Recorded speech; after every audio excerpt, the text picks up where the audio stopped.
Mint is still $15 a month for premium wireless. And if you haven't made the switch yet, here are 15 reasons why you should. 1, it's $15 a month. 2, seriously, it's $15 a month. 3, no big contracts. 4, I use it. 5, my mom uses it. Are you playing me off? That's what's happening, right? Okay, give it a try at mintmobile.com/switch. Upfront payment of $45 for 3-month plan, $15 per month equivalent required. New customer offer first 3 months only. Then full price plan options available. Taxes and fees extra. See mintmobile.com. This message is sponsored by Greenlight.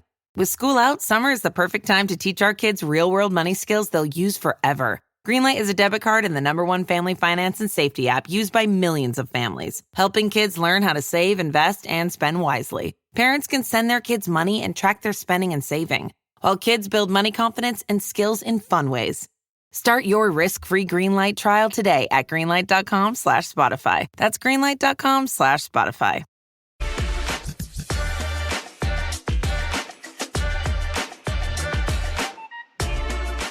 What up, bros? What up, bros? And welcome to another BruhVision. This is another BruhVision.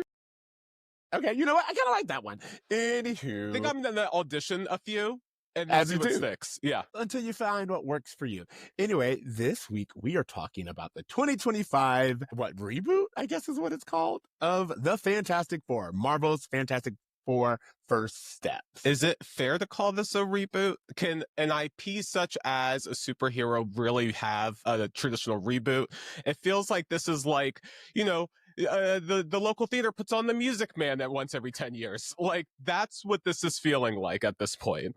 Absolutely. So, you know, what actually really helped me with this is someone reminded me that a lot of these studios have to reuse these properties. Use them or lose them. In order to keep the licensing. And I was like Spider-Man literally has to put out a Spider-Man IP movie every 5 years. So it makes sense that we are constantly getting Spider-Man content because they're like, no, we have to do this. Which makes sense because they've been scraping the bottom of the barrel for a while. Morbius? I don't know. Morbius, yeah. But Craven, y'all know how I feel about me some Aaron Taylor Johnson. Okay. Anyway, we are here to talk about Marvel, and we are here to talk about the latest movie starring Pedro Pascal, Vanessa Kirby. I can never remember the other person's name. Do you got it? Ebon Moss Backrack? I knew that. See, From I The didn't want to Bear? be the one. Yeah, from the And Bear. then Joseph Quinn, who I know best from Stranger Things. Most people do. Okay, so first thoughts on this? I thought it was fine. You thought it was like, here's the thing. I want to tell you right now, I loved this movie. Great. You know what? That actually makes me feel better because I loved this movie. I liked it. I didn't love it, but it was one of those things where I was enjoying it the time I was watching it, but I also left the theater feeling like I'll never need to see this movie again. See, it was so funny to me because I kind of went in this with no expectations. And I think another thing is like with Marvel fatigue, there are so many movies with Marvel where you're like, I don't know. But this one felt like, as someone who doesn't know as much of the Fantastic Four lore, someone who has kind of like watched a bunch of superhero movies, the things that I responded to with this Fantastic Four movie is the same things that I responded to with the Superman movie, which is I am noticing the pivot that we are making in terms of our storytelling and who we are trying to save, how we are trying to save them, and what we are centering. To me, the best thing about this movie is that the Marvel's first family, which is what Fantastic Four is known for, is in fact a family. I think this property tells the story of the Fantastic Four the best in terms of showing how they operate together. All of them are considered smart. All of them are considered talented. Like, we don't need to see their origin stories, even though we can get like this little intro. Instead, what we're really introduced to is Ma and Pa becoming a family, becoming parents. That's kind of like the entry point for us, for them. Then we get to see Johnny and the Thing become uncles. And that whole through line, the idea of like them being a family, but also, again, we've talked about this plenty of times. There's going to be lots of spoilers in here, but the scene where Sue comes out and says, I will not sacrifice my child for this planet, but I also will not sacrifice this planet for my child. we are all going to work on this as a family. That is what we need now. Again, it's moving away from this individualistic mindset that America has just only reinforced. And we're starting to think globally again as a global family. And I think that that's what we need. Okay, there's so much about what you talked about that I want to dive into. I took some notes, so I'm gonna start backwards and we can work our way through it.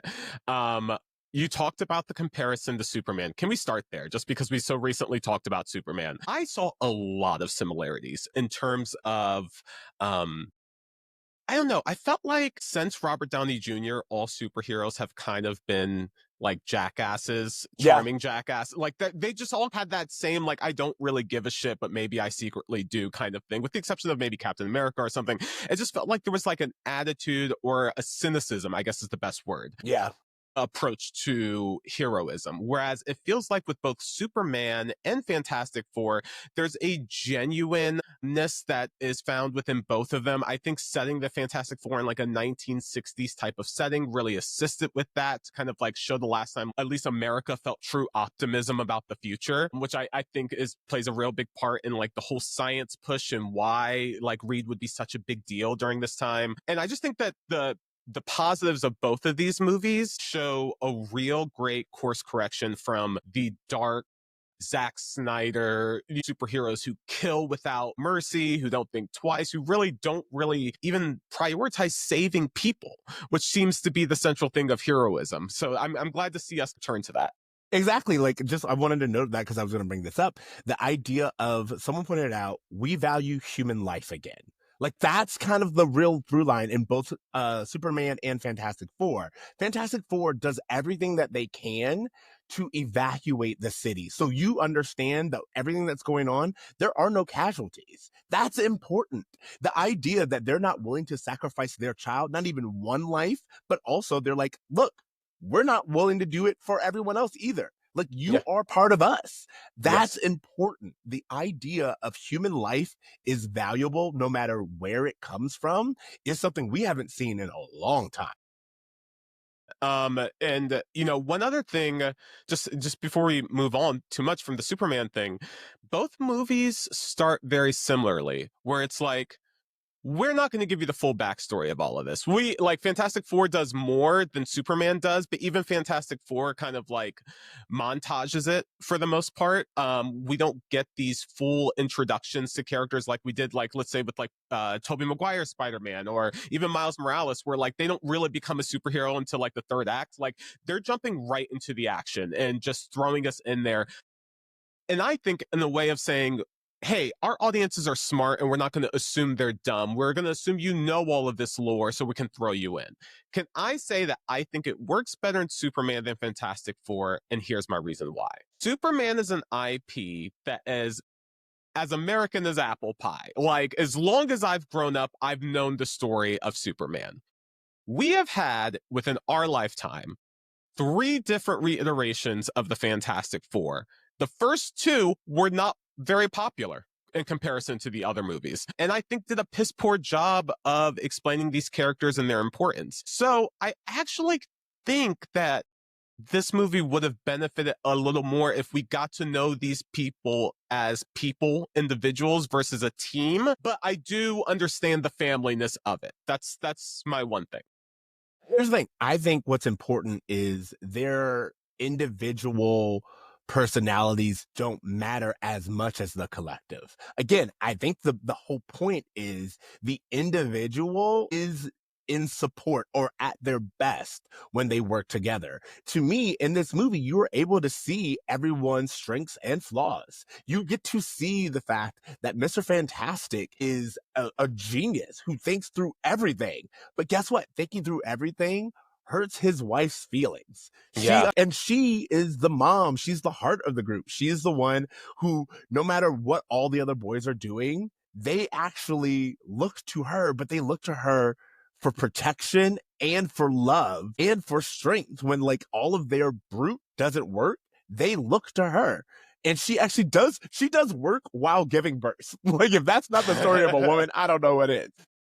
Then you get the idea, like Johnny, like what I love about the way that Joseph Quinn plays Johnny Storm in this iteration is there is a scene where any other iteration has Johnny being a ladies' man to the point to where it's kind of like he's just suave and he can't help. But like the way that he connects with the Silver Surfer, which we'll get into, like you guys were all over the place. I'm just like, we're talking, but the way that he connects with the Silver Surfer, it is like, no, you understand why he's connected with this. And there is a charm about him. And it's not like this ladies' man in the sense of swarmy Chris Evans, Ryan Reynolds type thing. It's more of there's something about him that women are attracted to. And he just knows how to use that skill. You know, it's a skill. Okay. You know what? I want to speak to that. But to do that, I want to talk about something you said just a second ago, which is that like, the movie showcases the real powers of the Fantastic Four. So yes, not Mr. Incredible, Mr. Fantastic, he can stretch, but his real power is his brains. And for, the Invisible Woman, it's actually her heart. For the Thing, it's his like emotional strength. And then for the Flame, he's hope, I think, for the group. Like he's the optimism. He's the forward thinking one. But that's something I've never seen portrayed as part of these characters, some things that I really appreciated, but so much so that they pushed Johnny as being like the hopeful one or the one who's just like, it's just a different portrayal of him than I've ever seen before. I completely forgot about the ladies' man storyline in this film. I didn't even attach that to this version of Johnny. I'll say that. Which to me is great. Yeah. And that's kind of like my point. My point is that they pick up on all the nuances of who these characters really are.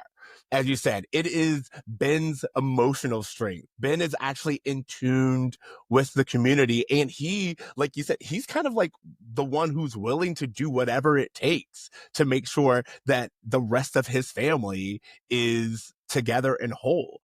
I think it's so great that we kind of get like this 3 men and a baby aspect. Oh my God, I literally thought of 3 men and a baby when I was watching the movie. That's so funny that you said that. Yeah, but like there's this moment where it's like we see men be involved. We see men be involved in the announcement. We see men be involved during the pregnancy, and we see men be involved in the care after. Yes. Like, to be honest, there are moments where Sue has their child. She is caring for it, but for the most part, the people who are actually interacting and taking care of the baby, it's always one of the 3 men. And I think that that's what we need to see. That was one of the other things I wanted to connect to Superman was just this healthy masculinity that we've been seeing in story. Is like, to your point of seeing them so involved with the kid and feeling like, no, we're all parents in this. Like, it really felt like it was a team effort, and it never was even a second thought for Johnny or for, I keep forgetting the Thing's character. I'm so sorry. Ben. For them to feel like they were parents as well in this. So I loved that whole thing. Again, to me, what I think we're doing with the Fantastic Four movie this time is we are going back to It Takes a Village. Yes. But the thing is, when we say it takes a village, it's not just it takes a village to watch the child, or it takes everyone's sacrifice. No, it's like it takes a village. It takes all of these people. All of these people feel like they have a vested interest in the future. Yes. That's what I think is also really interesting about what you said about like the time and the setting of this retrofuturism. It harkens back to a time in America where we were optimistic, where the sky was the limit. To me, it is, I would love to know what the kind of historical change was that led to this. Sure. Retrofuturism, but like, because they have somewhat modern technology. Kennedy wasn't assassinated. That's what it was. And they just stayed riding that train. Someone pointed out Johnson is shown in one of the Life magazine things. So Johnson's still there. Like, I don't know what happened, but like, if you like, just historically, we needed him for civil rights. Like, it still works. But you know what? That's maybe the thing is, civil rights happened and they just gave Black people actually their due, and they let people succeed on their own merits. If the reason why it's an alternative is that racism doesn't exist in that America, so they haven't been distracted and they've been able to progress. I mean, here's the thing. Like, look, if you look, it's a multicultural cast. The entire village is filled with several different people. I forgot the name of like their secretary, or like the person in charge, Lynn Nichols. The mayor? No. Lynn Nichols, she plays the kind of the spokesperson along with Sue at the God, what is it called? It's I don't know what we call like the United Nations surrogate. Yeah. Okay. But anyway, we show how she's affected by this. We show several different individuals. It's always like a multicultural crowd. And even though our stars are mostly white, we also get a scene of a Jewish synagogue. And, you know, like there is a lot of diversity that is being shown living together cohesively. You know, okay, so I have two things about that. First of all, I just mentioned the synagogue thing. Ben's faith always played a part in his character. That is something I always known. And I really do appreciate that they were like, you know, we're not going to spend half the movie explaining why Kate Mara and Michael B. Jordan are brother and sister, like the 2014 Fantastic Four. We're not just going to throw a person of color into the cast for no reason. We can celebrate the diversity that exists and that's integral to the characters. You know, that's one of the conversations that keeps happening in terms of modernizing the X-Men, of just like, well, World War II plays such a big part in Magneto and that whole push.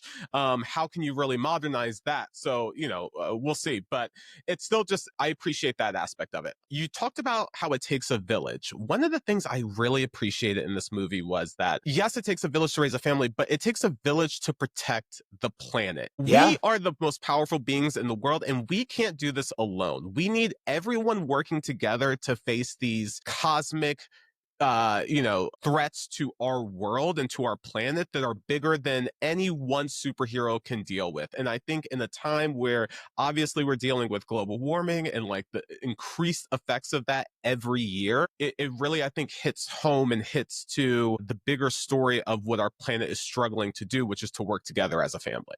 Absolutely. Like I think it's even interesting. Let's think about like the quote unquote villains, like even like the Mole Man. Yeah. Well, I was gonna say Mole Man. How Yeah. we start off the movie. We start off the movie with Mole Man going. It's almost like it picks up from Invincibles. Yeah, you know, totally. I loved Mole Man. I was like, this is awesome that they threw Mole Man in there. Exactly. And so, but like the whole idea of him doing that, you know, sinking the building, the Pan Am building, which is like a great throwback, and having Sue actually like negotiate. And like the real solution to that is they just recognize his underground city, and it uses diplomacy in order to solve this problem. Yeah. And again, it's like this thing of, instead of consistently pushing back, it's like, what if we welcomed you in? What if we actually made room for you and your belief in your people and gave it an option? And guess what? In a way that I never would have thought, it comes back later to be a solution. And that's what I'm saying. It's like, you never know who you may need in the future. So instead of consistently making enemies or considering people who consider you an enemy, what if you tried to find common ground? What if you found a way that you could work with them? Again, that's the same thing that happens between Johnny and the Silver Surfer. We see that a great example with them, so much so that Johnny takes the time to learn a language that he cannot speak so that he can better try to overcome the obstacles that would lead to worldwide threats. I can't think of leadership in this day and age in this country that would do the same. So I just thought that was a great example of that. Yeah, no, and then you also reminded me something that this movie does that's really, really great. We're trusting experts again.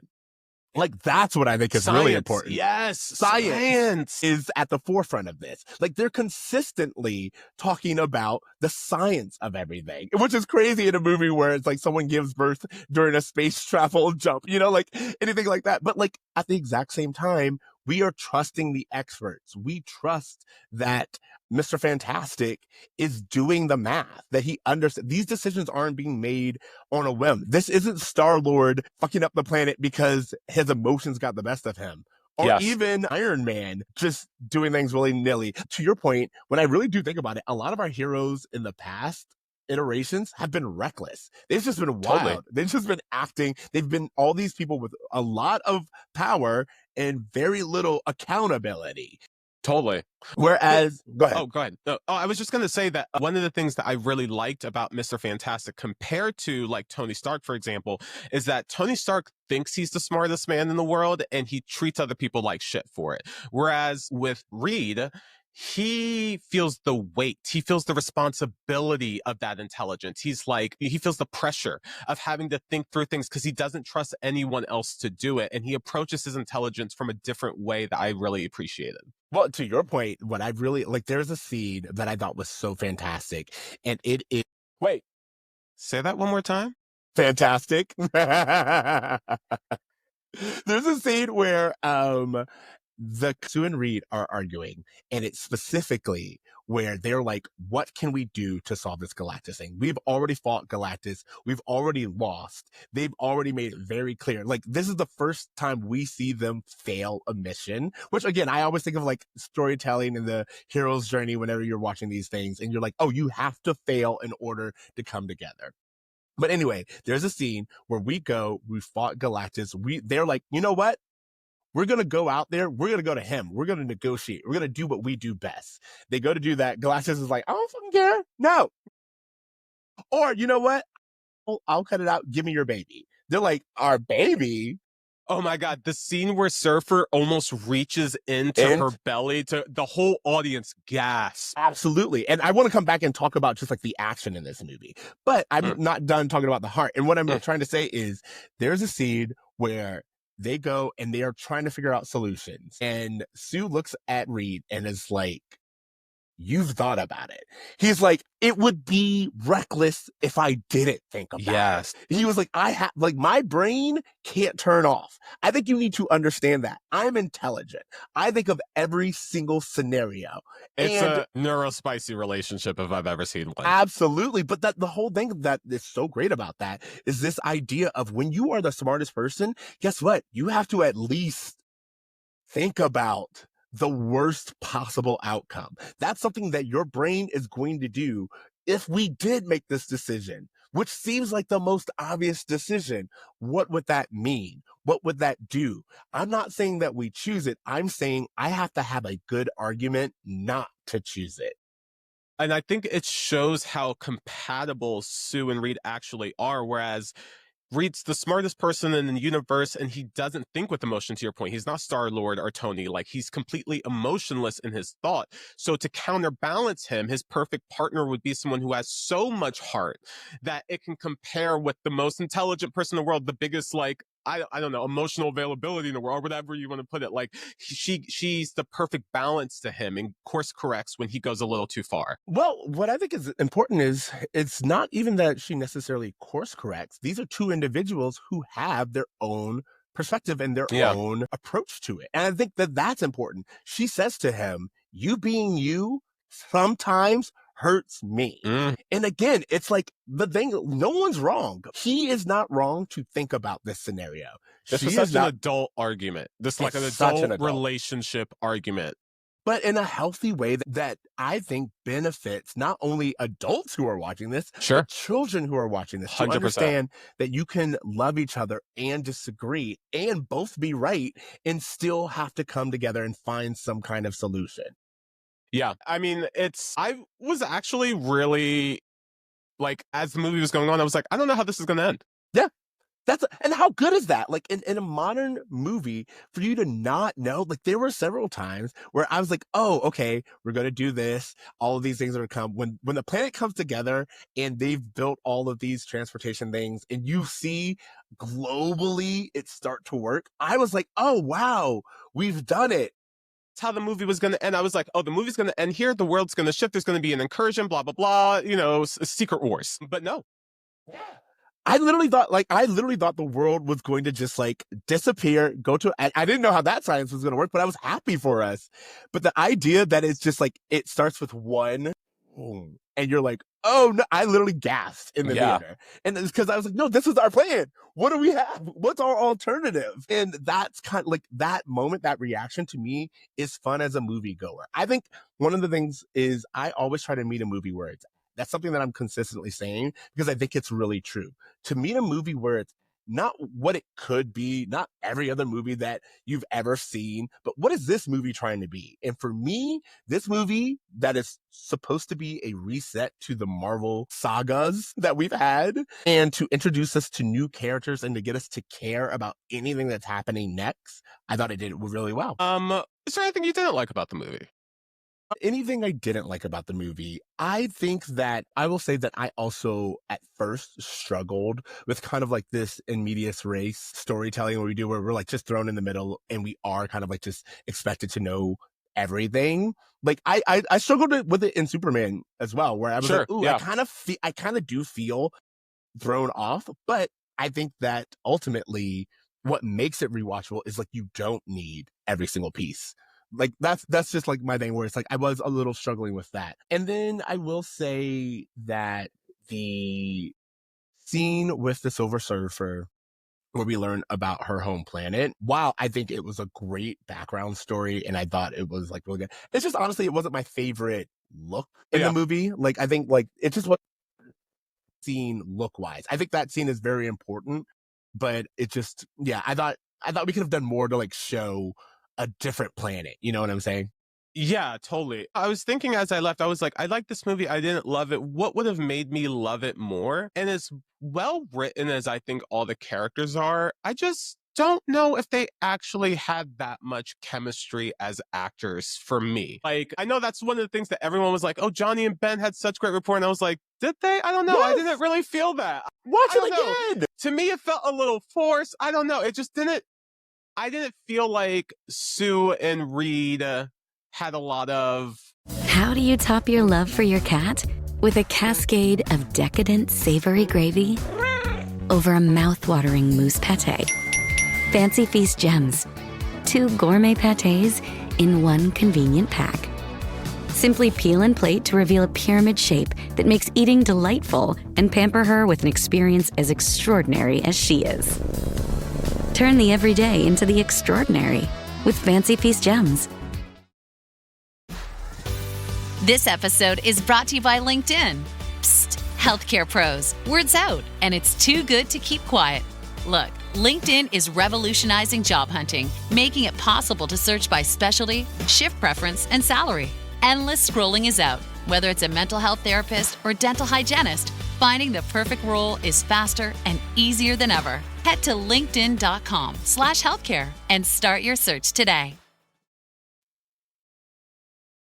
I don't know. Or disagree. And again, like here's the thing. This is one of those things where personally I will let anyone, you know, like everyone has like their own thing. But I watched this movie and I was like, Pedro Pascal is a movie star. Like Love Pedro Pascal. Love him. I think Pedro Pascal to me was like such a breath of fresh air in terms of like, I want a movie star and this man is charming enough. I've seen him in several different roles. I've seen him in The Last of Us where he's like hard and gritty, but in this role, he's fatherly. Yeah. And he's together in a way that I'm like, oh my God, this man like is nervous to be a father. And I could feel that through it. But he also is a respectable businessman. And you know, like all these things. Keep going. I love Pedro as Reed. I love Vanessa Kirby as Sue. I don't know that I believe the relationship between actor Pedro Pascal and actor Vanessa Kirby is what I'm talking about. And maybe that's just me, but to me, it didn't like,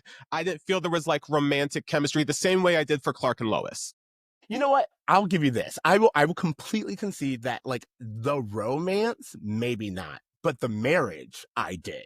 Sure, and I think sure. maybe that's the difference. It's like, I was like, oh, these people are married, you know, like same thing with like Sue and Johnny. I was like, they are siblings. Like this dynamic made sense to me. I also believed in Johnny and Ben's like brotherly, we're not really brothers, but we're adopted brothers dynamic. Like all of that made sense to me. You know what? Okay, so here's maybe something else I was thinking about. And I was like, partly the reason why I felt like, oh, I liked it, I didn't love it. And maybe this is just something I need to get more on board for because I didn't read the comics, is that so much of this felt like an introduction to Franklin Richards more than it did the Fantastic Four. And so like that whole thing of like watching a movie, understanding that part of the purpose of it is to set up future things like that. I'm like, I don't know. I kind of wish I would have just got like a standalone movie if this was going to be their first one. You know, we got like 2 or 3, you know, Captain Americas, like, you know, back in the day, they used to give us time to introduce us to these characters. And now it just feels like, nope, well, here's one introduction. And now we're going into a multiverse storyline. And to me, I just feel like I wish it could just slow down a bit. So maybe that's part of it. It's so funny. Like, I think it's hard if you're running a studio because it's what we just talked about. It's like, we don't need an origin story. Get an origin story again for so many characters, even if it's ones that like are kind of fringe, like Fantastic Four, which calling them fringe is crazy for anyone who's actually like a Marvel fan. But for the audience, you're right. For the movie going audience, we don't really have like a good grasp on these people.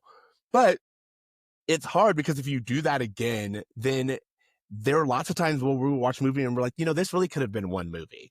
And I feel like this is a perfect example of we got to know what we needed to know.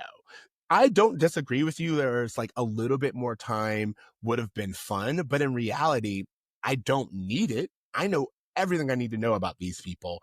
And I also like what was interesting to me is, how I was like naming and all this other stuff. Calling this movie First Steps is so genius for several reasons. One, it is back to 1960s futurism, the first steps on the moon. And like this idea of like the first steps of a new frontier. Again, for all mankind. That's what we're doing when we're talking first steps. But then also the baby aspect of it. This is like the like a brand new baby situation. But then also another layer is a huge part of the movie is weighted on Galactus stepping into the right location. Yeah. And I was like, all of this is so genius, and it's to me, so I just smart. thought, oh, what a smart way to separate it from a Google search from the other Fantastic Four. I didn't even go into the whole thing. That's a great point. But to me, like the idea of I was like, they made steps, like literally, the sacrifice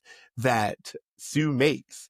They show her taking the steps and doing whatever it takes to protect her family and to protect her child. That is all fantastic. I'm gonna use the word.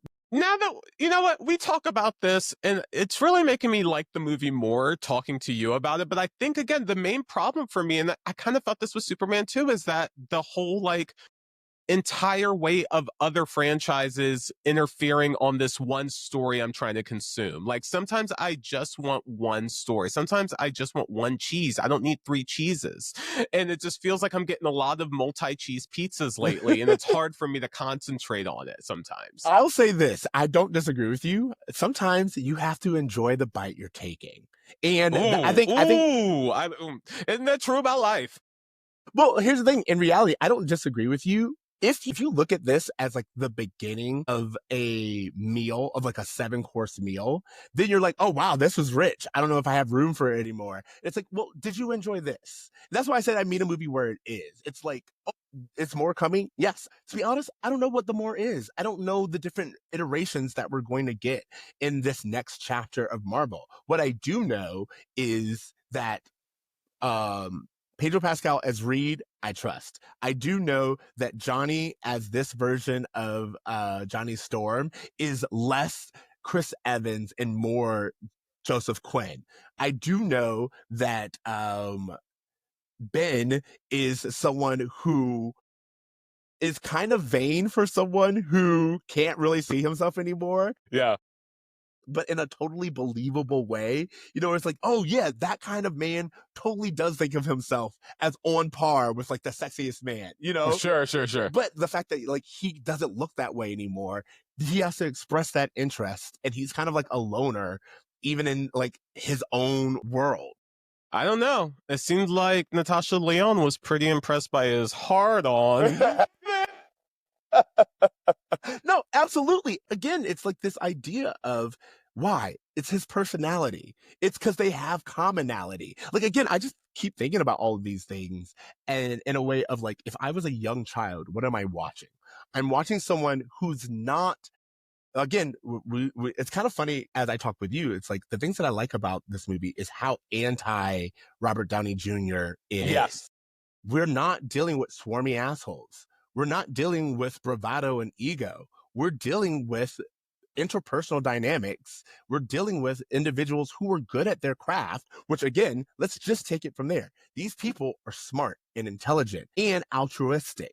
They're not just over here making billions of dollars for themselves, even though it's very clear that they are rich. They're giving. We show Reed teaching students. We show Sue negotiating with other countries. Like, that's what's really important. These are not selfish people. These are powerful people who take that responsibility seriously. Well, I will say that I am more optimistic for the future of Marvel. I feel like this whole Secret Wars thing is still kind of a shit show just because this whole multiverse phase has been a shit show, but it seems as though the course correcting does build trust within me, and I think with the audience. I think between Thunderbolts and this, more people are getting on board with it. I still feel like, I don't know, maybe Sinners really changed something in me. And let me tell you. I get that. Hey, I'm there with you. Sometimes, like, you ever eat a home-cooked meal that makes you go, oh, I need to stop eating junk food? Like, I know I've been using this comparison a lot, but it's like, I just had such, like, a good meal with Sinners that every time I walk out of a movie, I'm just like, it's not giving that feeling that, like, movies in the 90s or the early 2000s would give me, where I left and I was like, that's an instant classic. I know it. I know as soon as I left the theater from Anchorman, I was like, I'm going to be quoting this movie for the next 5 years. Like, there's wild that you used Sinners and Anchorman. Well, no, even like Spider-Man 2, I remember leaving the theater so jazzed for the, like, Tobey Maguire Spider-Man 2. Like, there's just moments I remember, like, a good version of it and what it felt like. And don't get me wrong, like, this is still better than other Phase 5 projects, but I don't know that that's the barometer I'm judging it at. Is like, yeah, it's better than what I disliked, but is it up in the classics? Like, would I want to put this on the same shelf as, you know, I don't know, some of the better movie-going experiences I've had? I don't know. And maybe I'm expecting too much now, but Sinners did that, y'all. Sinners did that to me. You know, but here's the thing. I think what you're talking about, I think this is great to have this conversation, because to me, I don't think that this was their goal. Sinners was to tell you a story that you had not seen before and make you reimagine what movies could be. Fantastic Four, Superman are just trying to get you to stay customers. Like, in reality, they're not trying to reinvent cinema. They're just trying to say, please come back for one more. And to me, those are different missions, because Sinners is in fact a love letter to moviegoing, to moviegoers. Whereas anything that's a Marvel, a Disney property, a DC property, anything like that, they just honestly need you to come back one more time. And I think that's the biggest disappointing thing about all of these major brands owning all of the IPs, because we're never going to get like a indie filmmaker's perspective of a Batman. You know what I mean? Like, we're never going to really get those things because everything has to go through the machine of it all. And I think that's what was so refreshing about Sinners, was just that it's a movie that didn't have to go through the machine, and I can feel it. I can feel the processed food as I'm eating it. And it's fine. It was good for what it was, like you said, but I don't know that I need to watch it again. Yeah, but here's the thing. I think we're saying the same thing. For me, Sinners is like, you go to a new restaurant in a neighborhood that just opened up, and you're like, wow, home-cooked meal. This is good. And to be honest, Fantastic Four and Superman are kind of like the latest items on the Wendy's menu. And you're like, oh, this is better than I thought it would be. And like, that's kind of how I feel about it. But like, here's the thing. For me, I don't need Wendy's to be that like corner store. What I need are more local restaurants. What I need, you know what I'm saying? Like, sometimes you just want Wendy's. Sometimes. So maybe what I'm complaining about is 6 companies owning everything. Correct. Like the thing that made the movies of the 2000s and earlier better was the diversity of the studio system versus everything being so focus group tested to death that there's no originality that comes through. Like, when's the last time you saw like a weird, what the fuck is this movie? Like, sometimes I want that too. Like, and it's hard to get them these days. I don't know. I'm an old man on the porch at this point. Get off my lawn. I think what you want from, I think, to me, when I say I mean a movie where it's at, is I'm constantly being like, are you trying, what realm are you trying to work in? Are you fast food trying to be a gourmet? Because no, that's not going to work. Are you gourmet food that's trying to give me something quick and easy? That's not going to work. It works best when everyone knows their lane and they're trying to just be in that lane. But I think, to your point, as Americans, so many Americans are used to just going from one place to the other. And to me, honestly, that's kind of eroding your taste buds. You need, like, the thing about taste buds is you need to be able to tell the difference between class, between genre, between, like, this is something that's supposed to be in this vein, in this lane, and it is the best version of this lane, which is not, like, again, fast food is not going to be the same as gourmet. Here's something else I'll say that's maybe controversial, and I know people are going to disagree with me. I wish this movie was a little bit more fun, and I'll even go as far as to say that I think the Jessica Alba, Chris Evans Fantastic Four is a funner movie, if not, even though it's not a better movie. And sometimes a movie going experience that's fun, a Final Destination, for example, is that could be enough to make me want to come back to the movie. It doesn't have to be gourmet. It just has to be like a good time too. Like, was it fun? Was it a ride? Dude, okay. I have a question. I love this. Like, so we're talking to this. I wanted to bring up, and I'm glad you brought this up. I wanted to bring up the scene of the space chase. Where it's the space chase. It's we're going after the Silver Surfer. Sue also begins to go into labor. And that scene where we're going into labor, we are trying to run for our lives. We have a super space alien chasing after us, and we're having to do the math coordinates to use a wormhole against this galactic being. Yeah. All of those things are happening at once, and I felt like they pulled it off. Like, to me, it was so intense. And, like, I think I measured it by, like, how lost was I in those moments. Sure. Great sequence. Loved it. You know, I think this movie could have used a little bit more humor. I don't know that Joseph Quinn was the comedic relief, nor was the actor who plays Ben. I don't know if either of them was enough humor to put it in that category of fun. Like, a little bit more camp, a little bit more humor, I think would have gone a long way with me. I feel like Iron Man's a funny movie. It's fun. That's true. You know, honestly, I feel like I've defended all the things and you I know could what? defend. And I'm sure people are going to, like, you know, go in the comments and be like, oh, he doesn't know what he's talking about. He expects too much, whatever, maybe. But I just feel like I either want something quality or I want something that was so much fun, and both of those things drive me to want to see it again. And, you know, it doesn't have to be Sinners, but at least be Final Destination. Like, at least fill one of those categories for me personally. And maybe that's just me. And, you know, it's interesting that you say that, because I think that lots of movies have been doing that, and I don't know if they're being watched. Like, this is like a little side tangent, because, like, did you watch Drop? I have not seen Drop. See? And that's what I'm talking about. Drop is that movie. Drop is that movie that we went to go see it in theaters, and we were like, this is fun. It is pure nonsense, and none of this makes sense. And do I care? Not a lick. Why? Because I'm having fun. Also, I know you did last summer. Again, I watched the reboot. That movie, I was like, someone pointed out, they were like, by the way, the first one's not good. So I don't know what y'all want. Like, it's not Scream. It was always the Scream knockoff. It's always been like, we're not trying to be better than our competition. We're just trying to play. Yeah. And that's what it is. And I think that a lot of people aren't seeing those movies. Did you see Hard Eyes?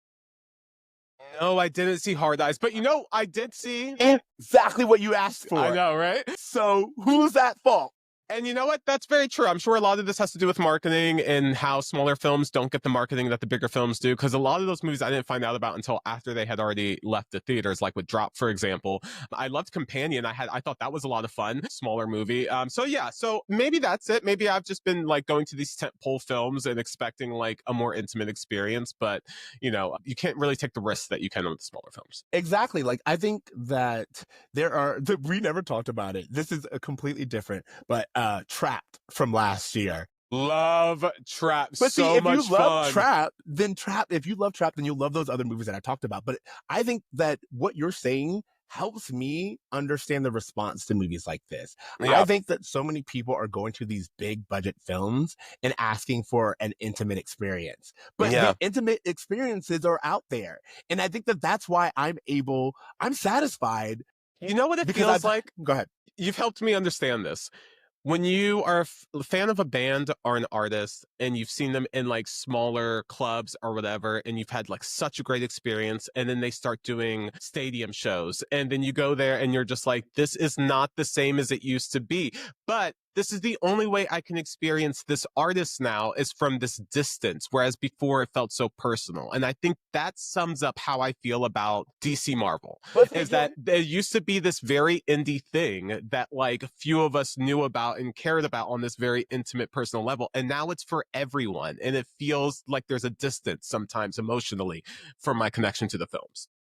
To that point, I will say, go back to that indie bar. Find a new band. Find a new band. I know. And that's kind of the thing. It's like, you can't, like, yeah, you want your faves to be successful, and that means stadium tours. But guess what? That means you're not getting as intimate of a show. But you know what you can do? You can go see Paradox. Like that. Yeah. That's what I'm saying. Oh like, my God. Fucking love Paradox all summer. So good. But that's what I'm saying. It's like these smaller, I feel like hearing you talk about it makes me understand that people are like, it's not quite satisfying because I came for, again, I wanted something a little bit more rich. And I was like, well, this was not supposed to be rich. The rich items are still out there. You can go to the theater right now and see a bunch of things that are either dynamic and having a social commentary, or they're just fun and campy and nonsense. All those movies exist. This is a Marvel movie that needs not just you, needs the next generation to buy in. It's kind of like how I don't watch SpongeBob anymore. SpongeBob's not for me. I got original OG SpongeBob. I was able to put SpongeBob on the map. But guess what? Me and SpongeBob, we're not fucking with each other anymore. Why? Because it's not for me. That property has moved past me, and they're trying to go for a younger demographic.